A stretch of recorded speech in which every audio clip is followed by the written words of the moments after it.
Hello students, I'm Sarita Bhardwaj, PGT Chemistry from KV number 1 Udhampur, and today I'm going to start the third part of surface chemistry which mainly deals with colloids. So let us start with colloids.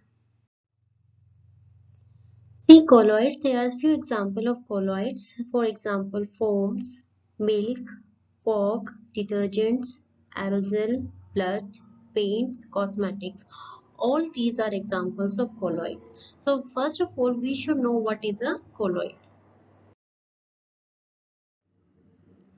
Before starting with colloid, let us distinguish between three types of mixture, that is true solution, colloids and suspension. This we have already done in 9th class. We have already studied this in 9th class. So first of all, what is true solution? True solution is a homogeneous solution. What do you understand by homogeneous? Homogeneous solution क्या होता है? Homogeneous solution में जो composition होती है components की वो क्या होती है? यूनिफॉर्म होती है throughout the solution, right? तो ट्रू सॉल्यूशन जो होता है it is homogeneous in nature. अगर हम कोलॉइड्स देखते हैं, कोलॉइड्स क्या होता है? It appears to be homogeneous but it is actually heterogeneous. Colloid जो है हमें नजर आता है कि वो होमोजीनियस है, उसकी जो कंपोनेंट है उसकी यूनिफॉर्म कंपोजिशन रहेगी थ्रू आउट द सॉल्यूशन, हमें नजर आता है, but actually it is heterogeneous. और सस्पेंशन जो होता है it is clearly heterogeneous in nature. So this is first difference. True solution homogeneous होता है. कोलॉइड्स जो होता है it appears to be homogeneous but actually it is heterogeneous. और सस्पेंशन जो होता है it is heterogeneous in nature.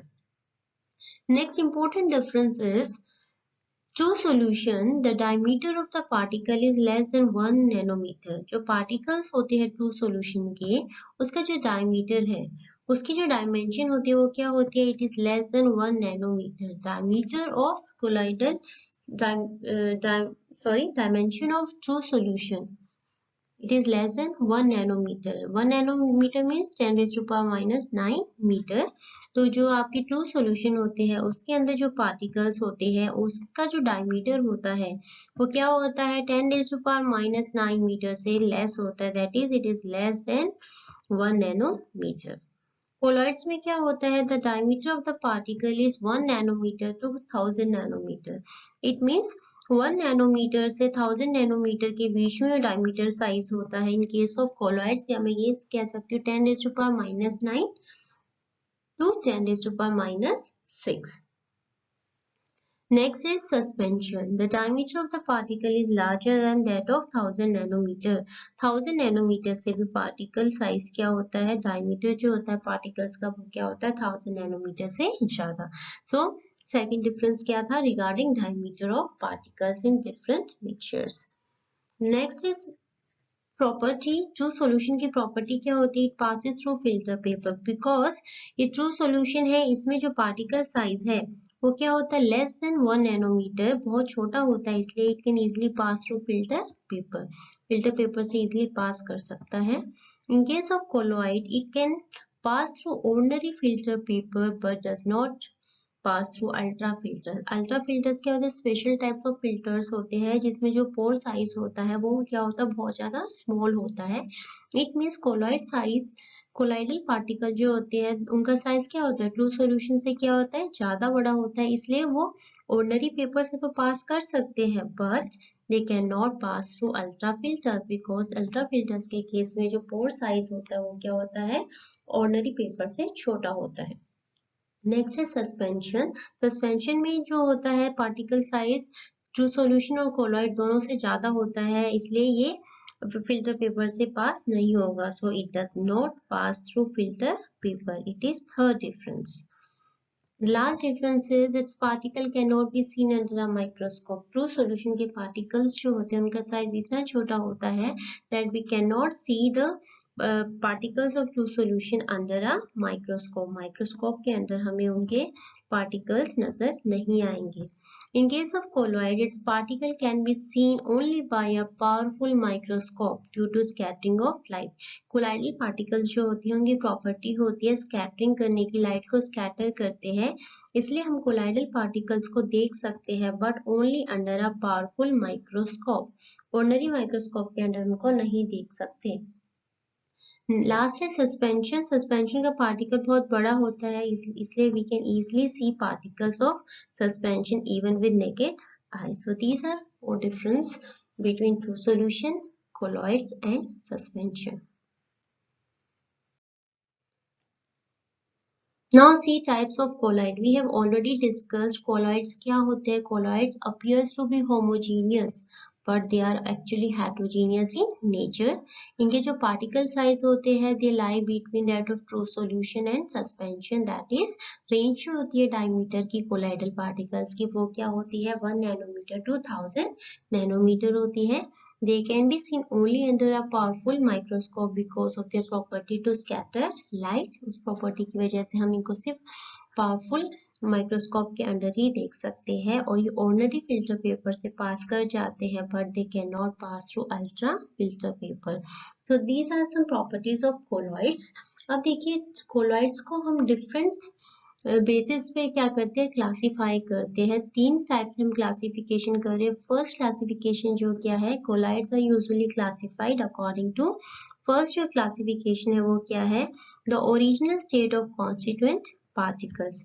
जो कॉन्स्टिट्यूएंट पार्टिकल है जो कोलॉइड्स के अंदर जो पार्टिकल प्रेजेंट है उनकी जो स्टेट है उसके बेसिस पे हम क्या कर रहे होंगे क्लासिफाई कर रहे हैं. See before starting to discuss this हमें पता होना चाहिए कि डिस्पर्स्ड फेज क्या होता है, डिस्पर्जन मीडियम क्या होता है. जैसे आपने सॉल्यूशन में पढ़ा है सोल्यूट और solvent, right.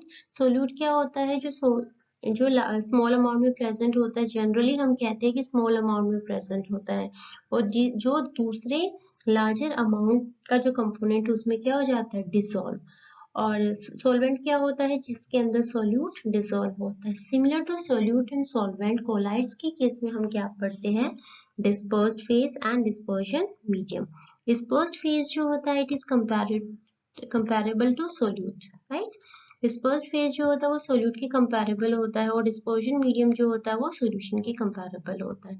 It means depending upon the original state of constituent particles. हमने कैसे क्लासिफाई किया है कोलॉइड्स को. फर्स्ट देखिए अगर डिस्पर्स्ड फेज क्या है सॉलिड और डिस्पर्जन मीडियम क्या है सॉलिड. इट मींस सॉलिड को मैंने सॉलिड में डिसॉल्व किया है तो जो मुझे कोलॉइड मिलेगा वो क्या मिलेगा सॉलिड सॉल. उस कोलॉइड को मैंने क्या नाम दिया है सॉलिड सॉल. एग्जांपल्स क्या होते हैं कलर्ड जेमस्टोन्स हो गए, कलर्ड ग्लासेस. इसमें डिस्पर्स्ड फेज और डिस्पर्जन मीडियम दोनों क्या है हमारे सॉलिड है. ऐसे ही देखिए अगर आपका डिस्पर्स्ड फेज सॉलिड है बट आपका डिस्पर्जन मीडियम क्या है लिक्विड. आपने सॉलिड को किस में डिसॉल्व किया है लिक्विड में डिसॉल्व किया है तो आपको क्या मिलता है सॉल. उस कोलॉइड का नाम क्या हो जाएगा सॉल. एग्जांपल है पेंट्स हो गए, मडी वाटर हो गया, गोल्ड सोल, स्टार सोल, ये सारे क्या है आपके these are examples of sol. Next example जो वो है सॉलिड और हमने उसको किस में डिसॉल्व किया है गैस. यहाँ पे डिस्पर्शन मीडियम क्या है gas. So if solid is dissolved in gas तो जो हमें कोलॉइड मिलता है उसको क्या बोलेंगे एरोसोल. क्या बोलेंगे एरोसोल बोलेंगे, राइट. और देखिए यहाँ पे एग्जांपल क्या है एरोसोल के स्मोक हो गया, डस्ट हो गया. यू नो स्मोक और डस्ट किसके एग्जांपल है. स्मोक और डस्ट में सॉलिड पार्टिकल्स प्रेजेंट होते हैं किसके अंदर एयर के अंदर प्रेजेंट होते हैं. So we can say that solid is dissolved in gas, right. So these are 3 examples in जिसमें dispersed phase क्या था आपका solid था. इन तीनों में dispersed phase क्या था solid था. अब देखिए जब dispersed phase क्या होगा आपका liquid होगा. इसका मतलब liquid को आप किस में dissolve कर रहे हो first solid में dissolve कर रहे हो. जब लिक्विड को जब आप सॉलिड में डिसॉल्व करते हो तो उसको हम क्या बोलते हैं जेल बोलते हैं. क्या बोलते हैं जेल. एग्जांपल जेलीज हो गई. चीज जो होता है चीज क्या होता है जनरली चीज सॉलिड होता है और उसके अंदर क्या पाया जाता है लिक्विड पाया जाता है. इसका liquid is present in solid. So this is example of gel. Next है जब लिक्विड को आप लिक्विड में डिसॉल्व करते हो उसको हम बोलते हैं इमल्शन। उसको क्या बोलते हैं? इमल्शन बोलते हैं। एग्जाम्पल मिल्क हो गया, कॉड लिवर ऑयल, ये सारे किसके एग्जाम्पल है? They are example of emulsion. Next है लिक्विड को अगर आप गैस में डिसॉल्व कर रहे हो, लिक्विड को अगर आप गैस में डिसॉल्व करते हो तो इनको क्या बोलेंगे? Liquid alcohol. अल्कोहल एग्जाम्पल क्या है इसके? Mist, fog and cloud. Mist, fog and cloud. Last है आपका, जब आपका डिस्पर्स्ड फेज क्या होगा? गैस। इट मीन्स एक बार आप गैस को किस में डिसॉल्व कर रहे हो? Solid, right. अगर आपका डिस्पर्शन मीडियम सॉलिड है, गैस उस पर क्या हो रही है? एब्सॉर्ब हो रही है, तो हम उसको क्या बोलेंगे? Solid form. We will call that colloid solid form. Example है फोम, रबर, प्यूमिक स्टोन, ये सब किसके एग्जाम्पल है? These are example of solid form. आपने देखा होगा किचन में जब आप यूटेंसिल्स वॉश करते हैं तो जो आप यूज करते हो फोम होता है, उसमें क्या होता है? That is solid in nature, और उसमें क्या होते हैं? स्मॉल स्मॉल गैप्स होते हैं, पोर्स होते हैं, जिसमें गैस क्या हो जाती है? एंटर करती है। So this is example of what? Solid form. Last है gas is dissolve in liquid. जब लिक्विड में गैस क्या हो रही है? डिसॉल्व हो रही है, उसको हम क्या बोलते हैं? फोम बोलते हैं। जैसे फ्रॉथ हो गया, व्हिप्ड क्रीम हो गया। जब फ्रॉथ कब बनता है? Suppose you have used some detergents in water, जब आप उसको शेक करोगे तो you will get some froth. तो उसमें क्या होता है? जनरली जो आपने लिक्विड है उसमें डिटर्जेंट डाला था, वाटर में अगर आप डिटर्जेंट डाल रहे हो तो वो लिक्विड पोर्शन हो गया आपका, तो उसमें क्या होते हैं? Some gases, air space create हो जाते हैं, तो ये हम कह सकते हैं gas is present in liquid. तो ये किसका एग्जाम्पल हो गया? फॉर्म का एग्जाम्पल हो गया, right. So this is colloid which we call a foam. तो ये कुछ टाइप्स थे on the basis of original state of their constituent parts. ये फर्स्ट क्लासिफिकेशन थी कोलॉइड्स की। नेक्स्ट क्लासिफिकेशन है classification based on nature of interaction. It means जो dispersed phase है और जो डिस्पर्शन मीडियम है, डिस्पर्स्ड फेज और डिस्पर्शन मीडियम में कैसा इंटरेक्शन हो रहा है, on the basis of that we are classifying colloids. तो on the basis of the nature of interaction between dispersed phase and dispersion medium, दो तरह से हम क्लासिफाई करते हैं। फर्स्ट है lyophobic colloids and second is lyophilic. From the name itself, phobic means phobia, right? Phobic means phobia, किसी चीज का डर, किसी चीज से hatred, right? Lyophobia colloids कौन से होते हैं? Solvent hating colloids। जैसे आप बोलते हो हाइड्रोफोबिक, हाइड्रोफोबिक का मतलब क्या? Water repellent. वैसे लायोफोबिक colloids का मतलब क्या है? Solvent repellent. तो जो सॉल्वेंट हेटिंग कोलॉइड्स होते हैं इनको हम क्या बोलते हैं? Lyophobic colloids. इसका मतलब ये वो कोलॉइड्स है जो इजीली डिस्पर्जन मीडियम के साथ मिक्सअप नहीं होते। So they hate solvent, they hate dispersion medium. So examples क्या ले सकते हैं? जैसे मेटल्स और उनके सल्फाइड्स होते हैं। When metals and their sulphides simply mixed with dispersion medium they don't form colloids। अगर मैं कोई भी मेटल लेती हूँ या मेटल सल्फाइड लेती हूँ और उनको मैं डिस्पर्शन मीडियम में मिक्स करती हूँ तो वो मिक्सअप इजली नहीं होते, वो मिक्सअप करके कोलॉइड्स नहीं बनाते, तो उनको हम क्या बोलते हैं? Lyophobic colloids. इसलिए इनको क्या चाहिए? स्टेबलाइज होने के लिए they need stabilising agent. So lyophobic जो आपके कोलॉइड्स होते हैं they need stabilising agent to preserve them. Next, they are irreversible. They are irreversible in nature. जैसे ही मैं डिस्पर्स्ड फेज और डिस्पर्शन मीडियम को एक साथ इंटरेक्ट करवाती हूँ, मिक्स करती हूँ, तो अगर एक बार ये मिक्सअप हो जाते हैं, दो दे डोंट फॉर्म कोलॉइड्स, तो अगर ये एकदम मिक्सअप हो जाते हैं वो दोबारा से रिवर्स नहीं हो सकते। because of that they are irreversible in nature। examples क्या है? colloidal solution of gold, silver, ये सारे क्या है? मेटल है आपके, गोल्ड, सिल्वर और मेटल। तो गोल्ड और सिल्वर का जो colloidal solution होता है वो किसका एग्जाम्पल है? लायोफोबिक कोलॉइड्स का। मेटल हाइड्रोक्साइड हो गए, मेटल सल्फाइड्स हो गए, ये सब किसके एग्जाम्पल हो जाएंगे? लायोफोबिक कोलॉइड्स के एग्जाम्पल हो जाएंगे। Second classification है lyophilic colloids. Lyophilic, here philic means loving. It means solvent loving colloids are known as lyophilic colloids. Solvent loving means they can easily mix up with dispersion medium to form colloidal solution. So they directly form by substances like gum, gelatin, rubber, etc. on mixing with the suitable liquids. अगर मैं कोई disposal medium ले रही हूँ और अगर मैं ये सब गम है जैसे जेलेटिन है, रबर, इनको डिस्पोजल मीडियम में डालती हूँ तो ये इजीली मिक्सअप होके क्या बना देते हैं, कोलॉइड्स बना देते हैं। तो हम ये कह सकते हैं कि अगर डायरेक्टली डिस्पर्स्ड फेज और डिस्पर्शन मीडियम कंबाइन करके कोलाइडल सॉल्यूशन बना रहा है तो वो किसका एग्जांपल हो जाता है, लायोफिलिक कोलॉइड्स का एग्जांपल हो जाता है। They are self stabilising in nature because वो इजिली क्या हो जाते हैं, मिक्सअप हो जाते हैं, तो इनको स्टेबलाइजिंग एजेंट नहीं चाहिए होता। So they are self stabilising in nature and they are reversible sol. अगर हमने कोलॉइडल सॉल्यूशन बना भी दिया है तो हम दोबारा से रिवर्स कर सकते हैं। We can easily separate dispersed phase and dispersion medium from colloidal solution, इसलिए ये क्या होते हैं, रिवर्सिबल सॉल्ट्स होते हैं। Example gums, gums, gelatin, starch, albumin in water. ये सारे किसके एग्जाम्पल है, lyophilic colloid. So this is the classification based on nature of interaction between dispersed phase and dispersion medium. Last classification जो है हमारी वो क्या है, classification based on type of particles of the dispersed phase. Dispersed phase जो है colloidal solution में, उसके जो पार्टिकल्स है किस टाइप के पार्टिकल्स है, on the basis of that हम क्लासिफाई करते हैं कोलाइडल सॉल्यूशन को इनटू 3 पार्ट्स। फर्स्ट है मल्टी मॉलिक्यूलर कोलॉइड्स। नाम से ही पता चल रहा है, from name it's a multi means many. Multi molecular colloids means it consists of many molecules.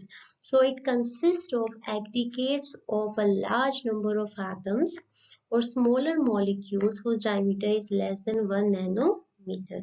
It means वो colloids जिसके अंदर particles जो है वो क्या है, एक aggregate है. It consists of aggregate of large number of atoms और स्मॉलर मॉलिक्यूल्स, और उन मॉलिक्यूल्स का जो डायमीटर होना चाहिए वो क्या होना चाहिए, 1 नैनोमीटर से क्या होना चाहिए, कम होना चाहिए। For example sulphur salt, sulphur में क्या होता है, S8 होता है, so it consist of 8 atoms of sulfur।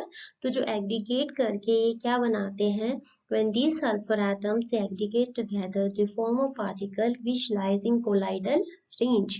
इसलिए किसका एग्जांपल हो गया, मल्टी मॉलिक्यूलर कोलाइड का एग्जांपल हो गया। नेक्स्ट है macromolecular colloid. Macro means larger in size, big in size. तो मैक्रोमोलिकुलर कोलाइड्स क्या होते हैं, in these colloids the molecule have sizes and dimension comparable to colloidal particles. Example protein, starch, cellulose. You know these are biomolecules. Proteins जो होता है, starch है, cellulose, ये सारे क्या है, biomolecules। इनका मास क्या होता है, बहुत ज्यादा बड़ा होता है and therefore they are larger in size. It means ये जो particles है, ये जो colloids होते हैं और इनका जो size और जो dimension होती है वो colloidal particle के ही comparable होती है, इसलिए हम इनको किस में कंसीडर करते हैं, मैक्रोमोलिकुलर कोलॉइड्स। और लास्ट जो है हमारा colloids on the basis of particles of dispersed phase, वो है एसोसिएटेड कोलॉइड्स। एसोसिएटेड कोलॉइड्स क्या होते हैं, at low concentration they behave as normal and strong electrolyte. Example बता रही हूँ, जैसे एसोसिएटेड कोलॉइड सॉप हो गया, जैसे जब लो कंसंट्रेशन होगी डाइल्यूट सॉल्यूशन होगा, लो कंसंट्रेशन अगर होती है सॉप की, so they will behave as strong electrolyte. But at higher concentration, अगर कंसंट्रेशन ज्यादा हो जाती है, they exhibit colloidal state properties due to formation of aggregated particles। जब ये किसकी तरह बिहेव करने लग जाते हैं, कोलॉइड्स की तरह बिहेव करने लग जाते हैं, क्योंकि जब ये एग्रीगेटेड पार्टिकल्स बनाते हैं उनको हम क्या बोलते हैं, माइसेल बोलते हैं। तो एसोसिएटेड कोलॉइड्स होता क्या है, जनरली वो कोलॉइड्स जो लो कंसंट्रेशन पे किसकी तरह बिहेव करता है, ट्रू सॉल्यूशन की तरह, स्ट्रॉन्ग इलेक्ट्रोलाइट की तरह, but at higher concentration it start behaving like a colloid, और because they it forms aggregated particles जिनको हम क्या बोलते हैं, मिशेल बोलते हैं। Let us know what is micelle. See associated colloids जो है, फॉर्मेशन ऑफ मिशेल होती है इसमें, और फॉर्मेशन ऑफ मिशेल्स जो होती है it takes place only above a particular temperature called Krafft temperature. जब भी सोप सॉल्यूशन एग्रीगेट होता है तो वो एक कोलाइडल पार्टिकल रेंज का एक मॉलिक्यूल बनाता है, और वो कब बनता है, जिसको हम बोलते हैं एग्रीगेटेड पार्टिकल, और उसको क्या बोलते हैं, मिशेल। और मिशेल कब बनेगा, it will take place only above particular temperature, जिसको हम क्या बोलते हैं, Krafft temperature.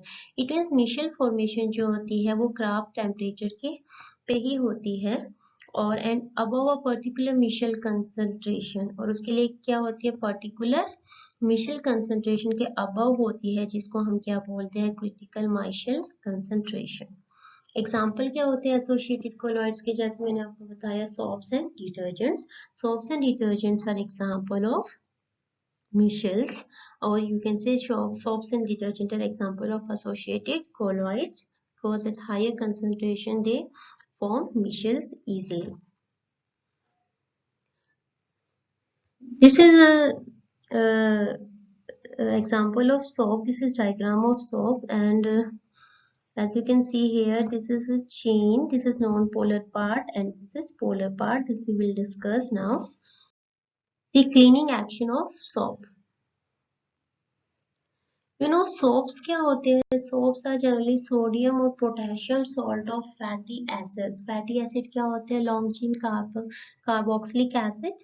Long chain carboxylic acid क्या होते हैं, फैटी एसिड। एंड एसिड में आपके दो पोर्शन होते हैं, एक तो आपका नॉन पोलर पार्ट होता है जिसको हम आर ग्रुप बोलते हैं, और दूसरा क्या होता है आपका पोलर पार्ट। तो ये जो है आपका, ये क्या है, नॉन पोलर पार्ट, और बाकी जो बच गया आपका, ये क्या है आपका polar part. And polar dissolves in polar, like dissolves like, इसका मतलब पोलर पार्ट जो है वो पोलर में डिसॉल्व होगा, और जो नॉन पोलर पार्ट है, जो लॉन्ग चेन, जो ये चेन है आर ग्रुप है, ये किस में डिसॉल्व होगा, नॉन पोलर पार्ट में। सो soap contains non-polar carbon that dissolve in non-polar fats, and oils and polar end that dissolve in water. Cleaning action of soap क्या है, suppose you have oil and grease part on your clothes, right? Oil या grease का कोई stain लगा हुआ clothes पे, and that we have to clean. तो soap कैसे उसको क्लीन करेगा, क्लीनिंग एक्शन क्या होता है सोप का, वो देखिए। Dust and soap molecules form micellar that dissolve in water and are washed away. जो ऑयल और गीस पार्टिकल्स होते हैं, they are hydrophobic in nature. वो क्या होते हैं, हाइड्रोफोबिक होते हैं नेचर में। इट मीन्स आपको पता है सोप में हाइड्रोफोबिक पोर्शन क्या होता है, नॉन पोलर पार्ट। तो जो नॉन पोलर पार्ट है वो क्या कर रहा है, ऑयल और ग्रीस पार्टिकल को सराउंड कर रहा है। वो क्या कर रहा है, ऑयल और ग्रीस पार्टिकल को सराउंड करेगा। और जो पोलर पार्ट है आपका, जो पोलर पार्ट है वो किस में डिसॉल्व होता है, वो वाटर में डिसॉल्व होगा, क्योंकि वाटर क्या है, polar. It means non polar जो है वो किसको सराउंड करता है, ऑयल और गीस पार्टिकल को, और जो पोलर पार्ट है सोप का, it will be surrounded by water. It means जब हम उसको शेक करते हैं, हम उसको हिलाएंगे, तो उस केस में क्या होगा, जो वाटर है वो क्या करेगा, पोलर ग्रुप को अपनी तरफ अट्रैक्ट करेगा, और पोलर ग्रुप किसके साथ जुड़ा हुआ है, नॉन पोलर। और नॉन पोलर चेन किसके साथ लगी हुई है, ऑयल और डस्ट पार्टिकल से। इसलिए जैसे ही हम उसको शेक करते हैं, उसको हिलाएंगे, तो जो डस्ट पार्टिकल है वो क्लॉथ से निकल आएगा बाहर, क्योंकि डस्ट पार्टिकल जो है वो नॉन पोलर है, और वो किससे जुड़ा हुआ है, सोप की नॉन पोलर चेन से जुड़ा हुआ है, इसलिए हम उसको इजिली निकाल सकते हैं जब हम उसको वॉश करेंगे, right. So this is cleaning action of soap. और सोप्स क्या होते हैं, जनरली अगर हार्ड वाटर प्रेजेंट होता है, हार्ड वाटर में क्या प्रेजेंट होते हैं, calcium and magnesium ions, sulphate and chlorides. तो अगर हम हार्ड वाटर ले रहे हैं, तो सोप्स जो होता है, पोटेशियम या sodium salt of long chain fatty acid होता है, तो सोडियम और पोटेशियम आयंस जो होंगे वो जो हार्ड वाटर में कैल्शियम और मैग्नीशियम आयन है उनको रिप्लेस कर देंगे, और क्या बना देते हैं, प्रेसिपिटेट बना देते हैं, जिसको हम क्या बोलते हैं, स्कम। इसको हम क्या बोलते हैं, स्कम। तो क्लीनिंग एक्शन ऑफ सोप्स जो होता है वो इस तरह से वर्क करता है, और हार्ड वाटर में सोप्स जो है वो क्या बना लेते हैं, व्हाइट कलर के प्रेसिपिटेट बना लेते हैं, इसको हम क्या बोलते हैं, scum. So this was all about colloids. Thank you.